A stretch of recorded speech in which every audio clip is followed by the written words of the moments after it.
Pemirsa apa kabar? Mari kita ikuti Warta Berita PTS tanggal 19 Agustus. Mulai tahun ini MOL akan melonggarkan peraturan bagi sektor industri perhotelan dan pelabuhan komersial untuk merekrut PMA terampil. Hotel Regent Taipei menerima gelombang pertama 37 tenaga terampil dari Indonesia, menjadi hotel pertama di Taiwan yang menggunakan jasa PMA terampil.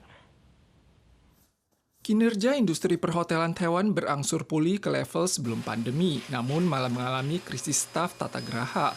Guna mengatasi hal ini, Hotel Regent Taipei mengajukan permohonan kepada MOL untuk mendatangkan PMA terampil dan berhasil memperoleh izin perekrutan 37 PMI terampil pada gelombang pertama tanggal 13.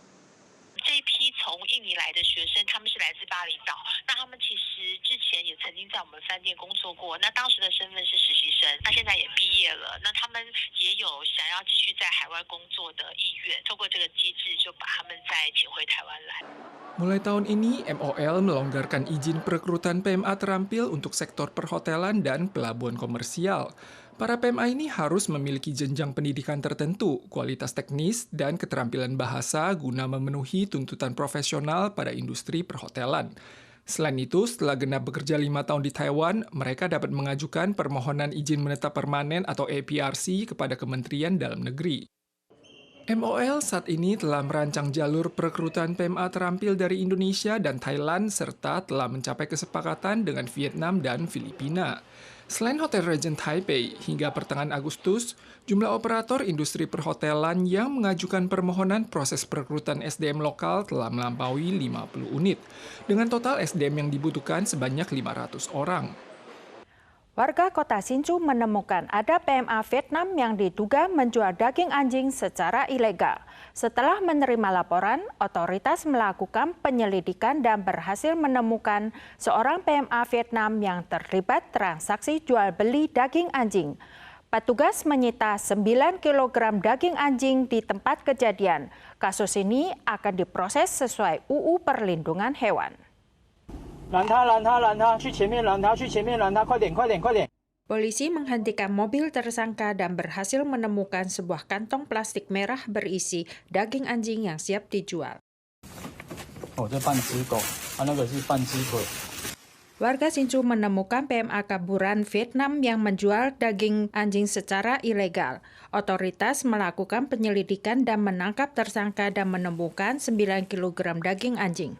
抓到了一位越南籍的逃逸外劳然后这只狗的重量是大概9公斤，然后身上也有这个晶片那我们都会在循线去查这个狗的来源捕捉地点然后还有这个一些其他的共犯。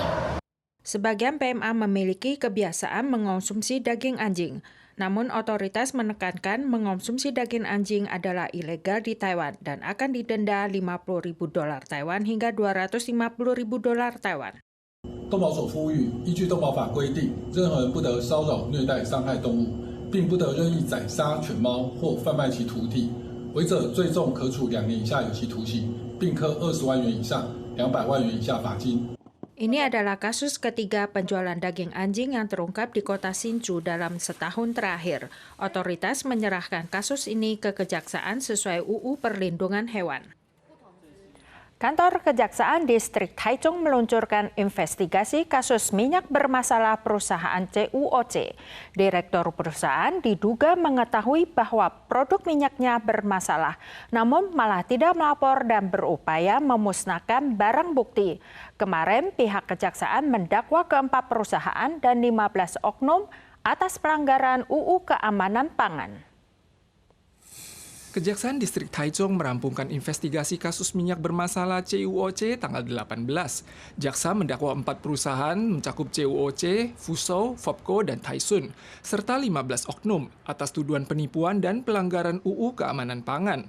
Jaksa menyimpulkan, oknum bukan cuma tidak melaporkan kasus, namun juga baru mengadakan rapat darurat pada bulan Juni untuk menghindari tanggung jawab, bahkan terlibat pemusnahan barang bukti. Pemkot Taichung menjatuhkan denda $21 juta Taiwan kepada perusahaan dan akan meninjau ketat permohonan CUOC untuk beroperasi di masa depan.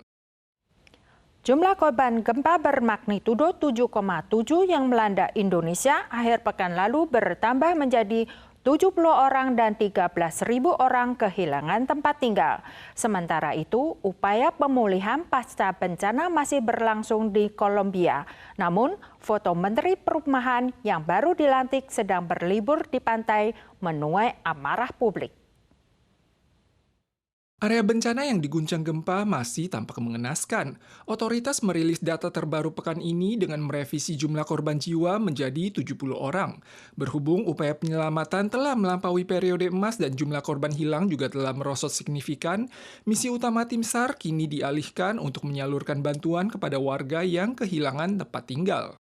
Statistik menunjukkan jumlah korban yang telantar saat ini mencapai sekitar 12.800 orang. Warga yang rumahnya runtuh terpaksa mendirikan tenda di luar ruangan sebagai hunian sementara. Namun kondisi tenda yang tidak higienis menjadi tantangan utama dalam menangani kebutuhan terhadap air bersih dan listrik. Rumah sudah tidak layak huni karena sudah banyak yang lain rubuh, retak-retak juga.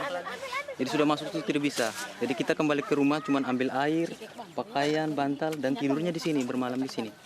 Selain itu, gempa susulan yang tak kunjung reda juga merupakan suatu masalah besar. Hingga tanggal 19 subuh, area bencana telah diguncang sebanyak 2.768 gempa susulan. Mayoritas korban masih merasa trauma. Negara lain yang tengah menjalani upaya pemulihan pasca bencana adalah Kolombia. Abelardo Espriella yang baru saja menjabat presiden pada bulan ini menunjukkan bahwa kerugian akibat gempa mencapai sekitar 30 triliun peso atau setara dengan 300-an miliar dolar Taiwan. Ya existe una primera estimación técnica de la dimensión económica de todo este desastre en infraestructura. Imagínense ustedes la dimensión del desastre. Porque también quedó techo destapado y entonces muchas cosas sufrieron daños y también lo que son vitrinas, lo que es estantes, muchas cosas se dañó debido a que se le cayeron pues muchos ladrillos también, mucha infraestructura de acá del edificio. Namun di sela-sela penderitaan rakyat saat ini, James Andres Beltran yang baru menjabat 10 hari sebagai Menteri Perumahan, Perkotaan, dan Teritori Kolombia malah tertangkap basah sedang berlibur bersama keluarganya di pantai Karibia. Pemandangan santai dan menyenangkan ini sangat kontradiktif dengan penderitaan para penyintas yang kehilangan tempat tinggal dan terpaksa tidur di jalanan dengan alas rongsok. Hal ini bukan cuma memicu amarah publik, partai oposisi bahkan mengancam akan mengajukan mosi pencorengan kredibilitas. Para pemirsa sekalian, sekian Warta Berita dari PTS. Kita soal lagi di lain kesempatan. Sampai jumpa.